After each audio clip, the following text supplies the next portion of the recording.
Halsiz düştüm. Elim kolum yüzüm kırıştı. Emeklilik bana göre değilmiş. Saç sakalım birbirine karıştı. Emeklilik bana göre değilmiş. İşim vardı. İşe gider gelirdim. Eşe dosta hizmet eder gelirdim.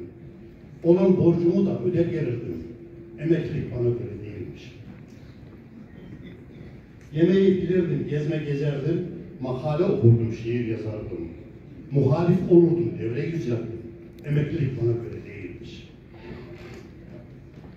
Evim poşet poşet ilaçla doldu. Aldığım ilaçlar mideyi deldi. Yapacağım işler yarıda kaldı. Emeklilik bana göre değilmiş. Hanım sinirlendi, ben de çatarım. Elime geçeni alır atarım.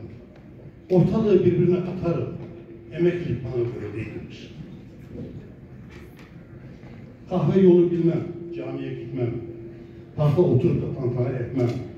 Yüze güldüğümü arkadan sapmam. Emeklilik bana göre değilmiş. Ekranlara bakıp çıldırıyorum. Agresifleşip saldırıyorum. Ben kendi kendimi öldürüyorum. Emeklilik bana göre değilmiş. Pandemi bahane, ara açıldı. Dostla düşmanın buna seçildi. Canan şöyle dursun, candan geçildi. Emeklilik bana göre değilmiş. Sazın düzen bozdu, teller paslandı. Artık gözüm görmez oldu, gözüm paslandı. Yalnız Ahmet'in de bu işe ıslandı. Emeklilik bana göre değilmiş.